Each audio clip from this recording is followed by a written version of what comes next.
گفتوگوێن پرس و باس بابەتاکەین لەگەڵ زۆر بەڕێز کاک مستەفا چاوڕەش سەرکردە و فەرماندە و پێشمەرگەی دێرین. کاک مستەفا سڵاو لێبێ. زۆر سوپاس. بەخێراتی سەرچاو. زۆر بەخێر بی. ئێوە سەلامەت بەخێراتی سەرچاو. ئینشەڵڵا. پیرۆزبایی یادی ڕاپەڕینت لێکەین وەکو پێشمەرگەیەک وەکو فەرماندەیەکی پێشمەرگە تەمەنێک لە شاخ و دواتر لە حکومڕانی شار بەشدار بووی. ئێستاش بێگومان هەڕۆحی بەڕۆحەتی تێکۆشانەوە بەشداری لە خەباتکردن. چی دێ بۆ یادی ڕاپەڕین؟ وەڵا سوپاس بۆ جەنابەت بۆ کورسات. لێرەوە پێشەکی پیرۆزبایی لە ڕەمەزان لە خەڵکی کوردستانەکەم لە هەموو مسڵمانان. لێرەوە گەرمترین پیرۆزبایی لە کەس و کاری شەهیدان لە پێشمەرگە تێکۆشەرەکان لە هەموو خەڵکی کوردستانەکەم بە تایبەتیش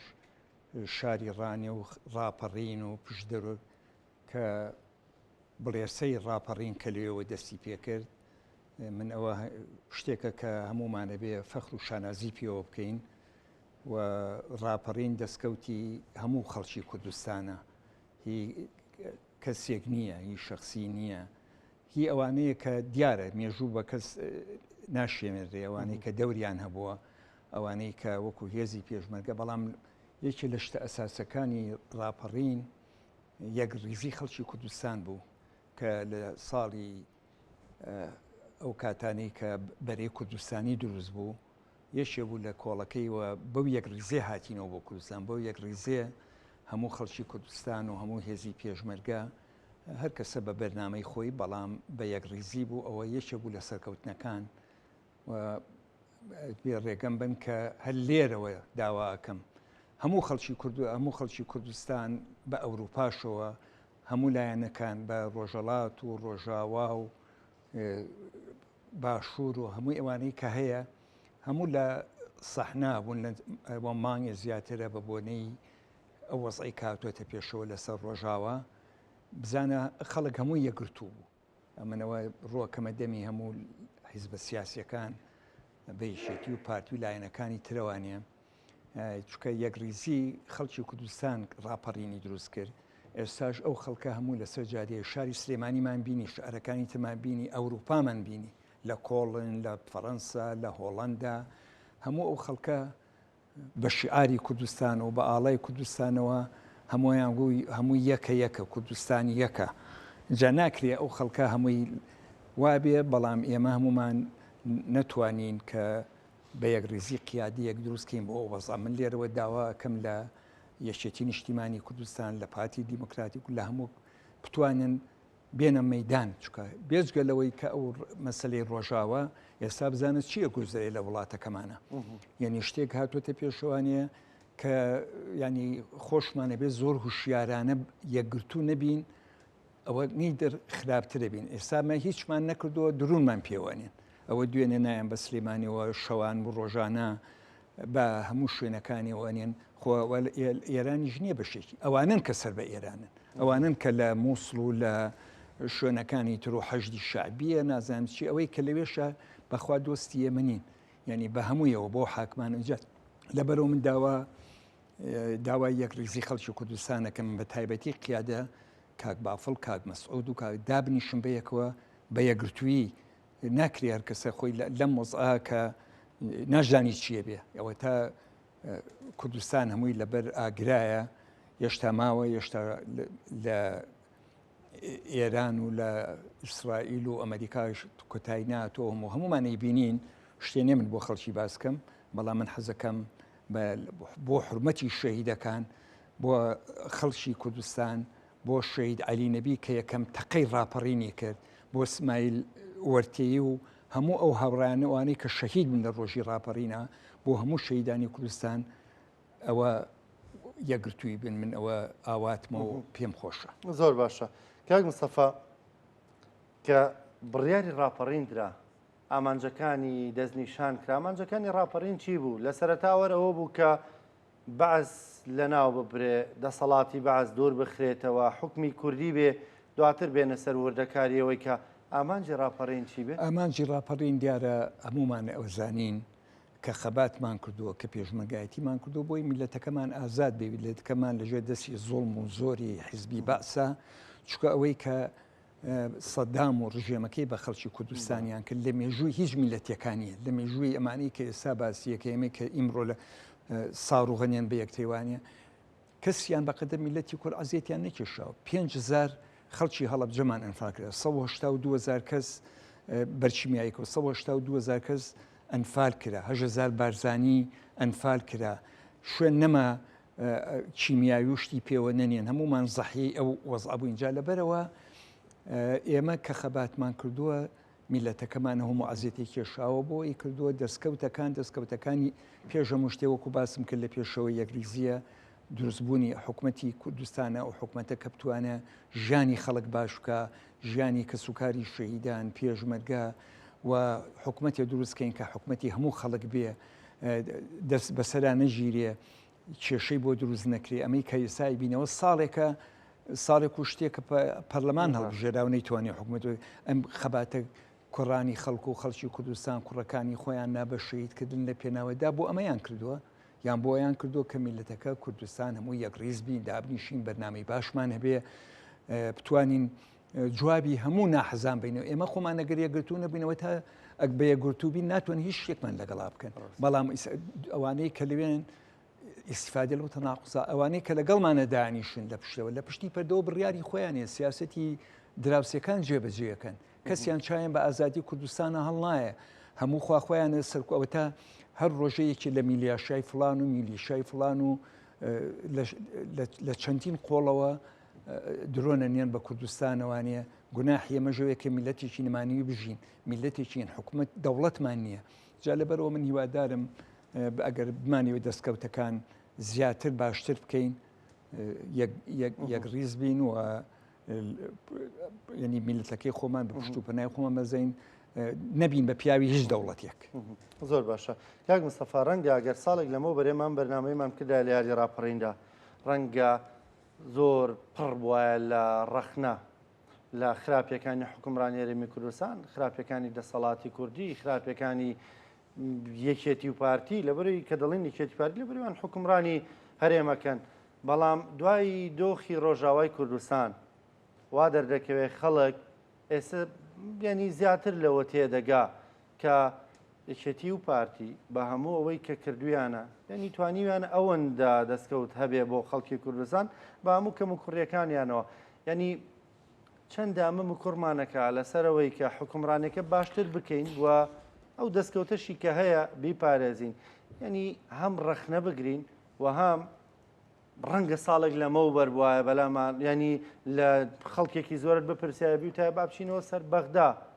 گرنگەوەی موچەکەمان ببێ بەڵام ڕەنگە ئێستا ڕوانینێکی جیاوازتر هەبێ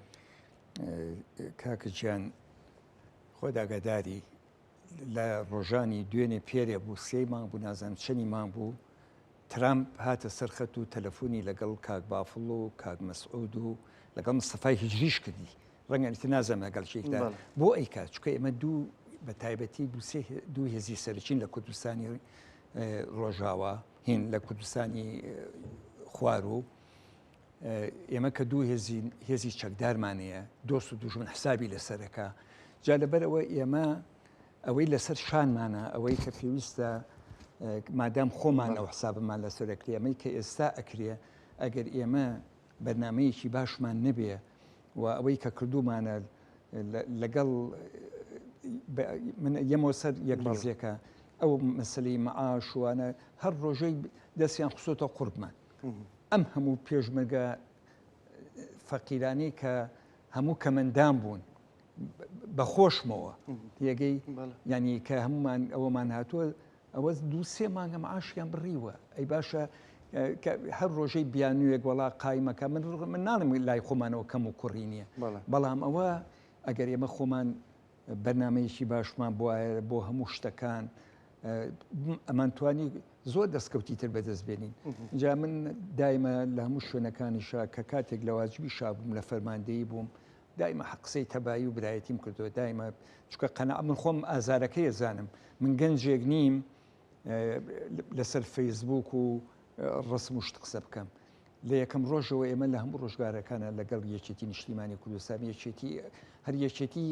من کە لە فەرماندەی بووم 18,000 شەهیدی هەیە یەکێتی نیشتیمانی کوردستان لە شەڕی داعش من خۆم بەرپرسیارەتیمە بۆ لە جۆلەولا و لە هەموو شوێنەکانی تر لە 2014 بە دووە و لە 2010 مالیشی کەسایی ویستی پەلاماری کوردستان بە من 3 مانگ لە خانەقین بوو ئەوە بوو ینی توانرا کە نەمانێژدە ئەوە بکە اینجا لەبەرەوە ئێمە هەمومان بەرپرسیارەتی گەورەمان لەسەر شانە ئەبێ هەوڵ بین دەستکەوتەکانی ڕاپەڕین کە ئەوەی کەماوە ئەوەی کە ئێستامە هەمومان بیپارێزین چکە شاری مێژوو دیارە کاک مستەفانی کە تۆ بۆ منە مێژووە نووسرێتەوە دیارە بۆ منە دەست پێش خەرکێ بووە کێ سەرکاری ڕاپەڕینی کردووە خۆمە بە جێگەی خۆی ناکرێ مێژوو شتێک بدرێ بشێوێنرێ ئێوەکو خەڵکانی خۆتان لە نێو قەزێکەدا بوون لە نێو شۆڕشەکەدا بوون بەنی ئەوەش بە بیر بێنینەوە ئەوەی ڕاپەڕینی کرد هەموو کەسێک گەزانێ خۆ ئەوە لە تیشتی ڕۆژ بە بێژم ناژیرێ یەکێتی بەرنمەیەکی تۆکمە هەر لەو کاتێک کە حکوومەتی سەددام پەلاماری کوێتیە هەناسەیەگاتەوە ئێمە هێزەکانمان هەموو چۆمان کردبوو هەمومان لەسەر سنوورەکان بووین لە قاسمە ڕەش و لە نێوزەنگ و لە چۆ بووینە زۆر بەشمان لە ناو شارەکانی ئێران هەموو هەرێکە کەوتبووە شوێنێکەوە بەڵام کە ئەو غەڵەتە گەورەی کرد من لەبیر من خۆم تەبەیی لەو کاتێک کە ڕاپەڕی بوو لێر نەبووم لەو کاتە زارخوار کرابووم لە خستەخانەکان بووم لە عیلاج بووم بە گۆچانە ڕۆشتم بەڵام لە دا نەبڕابووم بە ئیتسال لەو کاتە ئەگەر وەکو ئێستا نەبوو موبایل نەبوو ئەگەر کەسێک بادەم یادی بەخێر کاک عومەر کە یەکێ بوو لە فەرماندەکان و بە دیارە پێش ئەوە باسیەوە بکەم کاک نۆشوان کە دەوری ئەساسی بینی یەکەم هێز بوون کە هاتنەوە شاری ڕانێ بە هیمەتی پێشمەرگە و سەرکردایەتی کاک نۆشوان و بەرەی کوردستانی ئیسان نابێت دەوری خەڵک ئیهمالکە بەڵام مولازم عومەر کاغزێکی بۆ نووسی بووم هەتا بەرنامە و جەدوەلی ڕاپەڕینەکەی بۆ نردبوو کە چیەکەن کاک فلان و کاک فلان ئەوە لە منطقەی گەرمیانن کاک و دۆ قاسم و کاک جەباریان و کاک فەریدون لەوێ بێ بە منەڵێ لە کاغزەکەی ئێستا کاغزەکانم ماوە ئەڵێگە تۆش لێرە بوویتایە دەوری بەرچاوی دەبوو چکە هەمومان ئێمە لە ناو خەڵکا بووین و خەڵک حسابی لەسەرەکە جا لەبەرەوەی یەکێتی دەوری ئەساسی هەبوو و دیارە دوایەوەژ دیارە هەر کەسە بەقەدەر توانای خۆی ئیمکانەتی خۆی بەڵام چۆنەڵێ بەرنمەکەی لەلایەن جەنابی مامجلال و کاک نۆشوان و یەکێتی و بە هاوکاری لەگەڵ لایەنەکانی ترە زۆر باشە ئەم ڕۆحیەتە چەندە گرنگە یعنی بەردەوامی هەبێ ئەوەی کە پێشتر باست کردم دەستکەوتانە بە هاوبەشی دەپارێزرێ ئەم دەستکەوتانە بە یەک ریزی دەپارێزرێ ئێستا دۆخێک دروست بووە ئێمە وەکو مێژوو باسمان کرد کە یەکێتی سەرکاری ڕاپەڕینی کردووە ئەندازیاری ڕاپەڕین بووە بەڵام بۆ ئێستا ڕەنگە پێویستمان بۆ بێ هەموو لایەنەکان بەشدار بن لەوەی کە دەستکەوتی ڕاپەڕین بە هەمووان بپارێزرێ پێشەکی قسەکان من لەوە دەسم پێکرەگە لە بێ دەستکەوت بە یەک ریزیە پارێزرێ ئەگە ئێمە خۆم زۆر مەسەلی کوردی هەیە لەسەرەوە گەر یەک ریز بین وواوا بەڵام ئێمە خۆشمان خۆل ناواقعەکەژین ئێمە لەسەر خەیاڵ ناژین نابێت جۆبینە هەندێک قسەی خەڵک ئەسم پێم ناخۆشە هەندێک قسەی بەرزەکرێ لەلایەن هەردوو لاوە ئەوە خەبات نییە ئەوە وەفانیە بۆ شەهیدەکان جا لەبەرەوە یەک ریزی ئێمە ئەبێ هەر لە بیدایەوە قسم کردکە ئێمە بێ دابنیشین ئێستا بە یەکەوە قیادەیەکمان هەبێ قیادەیەکی مشتەرەکمان هەبێ بۆ قیادەی ئەم وەزای کێتە پێشەوە سبەی دووسبێ نازانیت چیە بێ ئایا ئەمانەی کە حاکمەکانی خۆمان دەورمان دەدەن پاوەتا هەڕەشەمان لێکن لە بەغاوە تەظاهوراتەکانتان بینیوە ئەو قسەی ئەو احترامن ئەو بێحورمەتی کە بە ئێمە یەکەن وەکو ئێمە ئەوەمان کردبێ غەڵەتی خۆیان غەڵەتی حاکمەکانی ئەوەی کە قیادەیانەکە لە ئێران غەڵەتی خۆیانەوەیان لەو میلەتە کردو میلەتی ئێمە ئەو سەرکوتەی کە کراوە لە ئێران و لە شۆ لە هیچ شوێنێ نەکراوی جا لەبەرەوە ئێمە ئەبێ خۆمان یەکریز بین یەکریزی خەڵکی کوردستان کلیلی چارەسەرە و هیوادارم هەموو لایەنەکان دابنیشن و بەرنمەیەکی باشمان بێ بۆ ئەم شتا تازانەی کێتە پێشەوە زۆر باشە بۆ ئێستا چیمان پێویستە ئێستا حکومڕانێرمی کوردستان چیمان پێویستە ئاماژە بۆ کرد پەرلەمان نییە بەداخۆ حکوومەت دواکەوتووە ینی ئایا کێشەی نێوانیکێتی پارتی ئەوەندە قوڵن کە ئەوەندە درێژە بکێشێ؟ وەڵام من پێم وایە هەر یەکڕێزیمان پێویستە حکوومەتی تازە تشکیل کرێ پەرلەمان بکەوێتەوە کار بەرنمەیەکی چاکە بێ ژیانی خەڵک چاکەن ئەو قسانەی کە ئەکرێ خۆگەر هەمووشی ڕاست نەبێ ڕاستی تایە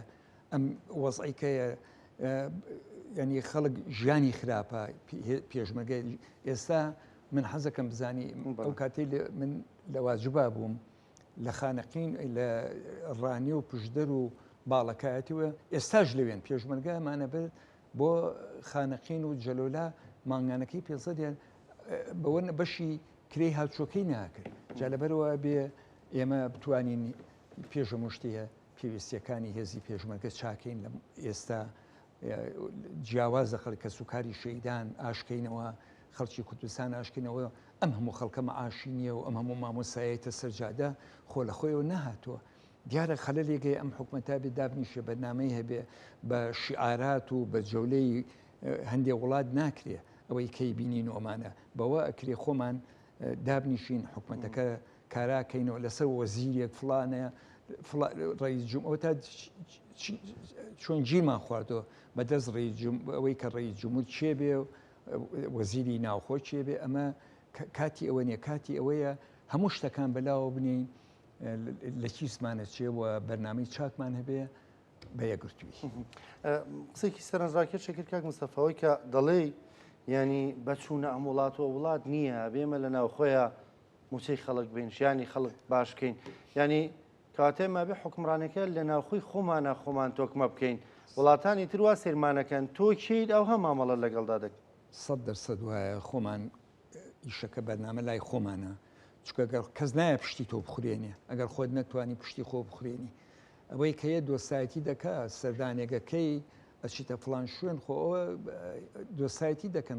قسە ئەەکەن بەڵام ئەمەلیەک لای خۆمانە جا لەبەرەوە من پێم وایە بێ بەرنمەیەکی تۆکمەدا بڕێژرێ بە تایبەتی ئەگەر تۆ بیت لە مامجلال بکەیتەوە مامجلال بەبێ ئەوەی سیارەیەک و پێشمەرگەی بەرێ چوو بۆ لای کاک مەسعود لەبەرەوەی بەسڵی کوردستان پێویست بوو ئەی ئێستا ئێمە بۆچی لەم سەنگەرمان لە یەکتری گرتووە بەو قسانەوە بۆوانی کە ئێمە یەکگرتوبین ڕێگە بە شتێکی تر نادێن ڕێگە خەڵکی ترە و کاتە بیرەکاتەوە کە قیادەیەکی هەیە هێزێکی پێشمەرگی باشی هەیە ئەوە جوابی هەموو شتانێ باشە زۆر جار لەم دۆخانەدا دەوترا بە تایبەت دیانە لە سەردەمی شاق ڕۆحەتێکی شۆڕژگەرانە هەبووە نەتەوە پەرستیانە هەبووە خۆشەویستی خاکوونیشتی مان لە نێو ئەو جیلەدا زۆر بووە زۆر جار ڕخنە لەم جیلەی ئێستا دەگیرا لەلایەن جیلی ڕابردووەوە ئەوەی کە بۆ ڕۆژاوای کوردستان بینیمان تۆکو فەرماندەیەک چۆن دەتبینی لای گەنجەکان ئەوە جوابێکی زۆر گەورە بوو ئەوە ئیسپاتی کرد کە گەنجەکان بێ ئاگانین ئەو خەڵکی کە لەسەر جادە بوو هەمووی ئەو گەنج و لاو و هەموو شارەکانی هی ئەوروپا هەمووی هاتنە سەر ساحتا ینی خەڵک ئێستعدادی باشیە ئەگەر قیادەی کورد بە ئام ئەگەر تەماشای ئەو خەڵکە بکە ئیتر بێ دابنیشێ بیرکاتەوانە کە ئێمە و ئەوان بەیەکەوە تەواوکەری هەموو ئەو بەرنامانە بێتە پێشوانە جێبەجێکەین گەنجەکانمان سەروەتی نیشتیمانن و سەروەتی ئەو میلەتەن و بە هاوکاری لەگەڵ هێزی پێشمەرگە بەرنامەی چاکدا بنرێت دەست خۆش بێ کاک مستەفا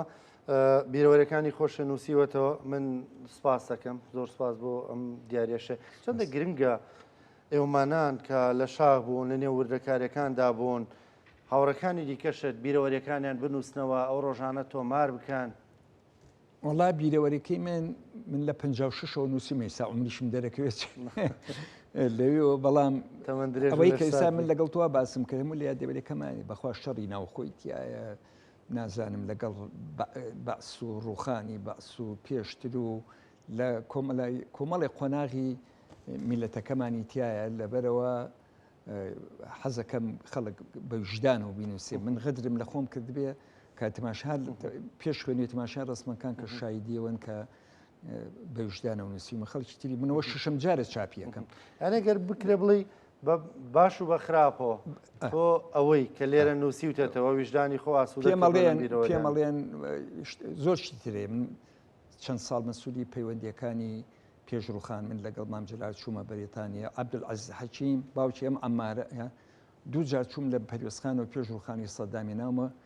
بە سیارەکە هێناومە خۆم لێم خوڕیوە دوو قۆڵی وتمە خوا نەخواستە نەک لە ڕێمە پێش ڕووخان نەخوا ناخواستە شتی بێ بڵێنەوە ئامەرە بوو هێناومە لای مام جەلال شوێنمان بۆ دیاری کردوون لە دووکان لەکوێ لەگەڵ هەموو لایەنەکان مالکی حیزبی داوە ئازام چێکی هەمویان من یارمەتیمان ناون کاکیجان یارمەتیمان ناون مانگی 100,000 دیارمانە بە حیزبی داوە خانوم بۆ گرتبوون سیارم بۆ کڕیم دەبی کە من مەسئولی پەیوەندیەکان مام جەلال ئەمی پێ اینجا لەبەرەوە ئێمە چۆنەڵی ئەتوانین زۆر باشەگەر لەگەڵ ئەوەی ئیدارەیەکی باشی وەزعەکە بکەین و بتوانین گەورەترین خزمەت بە میلەتەکەمان و یەکێتی نیشتیمانی کوردستان و شەیدەکان بگەینی. زۆر باشە کاک مستەفا شتێکی سەرنجڕاکێشی باس کرد زۆر جار بەشێک لەوانەی کە ئۆپۆزیسیۆنی بڕژێمی پێشوو بوون ئێستا ئەوانە باڵا دەستن حکومڕانە لە عێراقدا زۆر جار یعنی ئێمانەش بەشێکن لەوەی موچەمان دەبڕن لە دژمان دەوەستن لەو یا دەورەی منە کاغزێکی عەلیل ئەدیبی تایە کە ساڵی 2000 هاتبوو بردم بۆ لای مام جەلال لە نامەکەیە سوپاسمانەکات چۆن هاوکاریمان کردووە چۆن گەیانومانتە لای مام جەلال چۆن بتوانە ئەجری چاکەمان بنەوە ئەوە ئەجری چاکەکەیانە کە معاش یارمەتێکمان ئەبرن و لەبەرەوە هەمویان من کاڵێم لای من بوون یعنی وەکو مام جەلال ئەمری کردو من هەمویانم بهێناوە بردووە کامەی کاڵێ ئەو کاتانە من لە هەموو کۆبوونەوەکانە بەشەمجا باسی ئەوم کرد کە خەڵگەڵێ بۆچی شتەکانی تر نانووسیتم لەخوا ئەوەی کامە لەوایە تر پێویست ناکە خۆشم تەمەەن هەڵکشاوە ئەوە لەش ساق بێ ماندوو نەبی هەروە ساق و سەلامەت بێ مەمنونم سواس دەکەین سواس بۆ بەشداریکردنت لەم ڕۆژە پیرۆزەیە بە حڕمەتی باش بوو نەچووینە شتە سیاسیەکانەوە زیاتر من لەبەر خاتری شەهیدەکانی میلەتەکەمان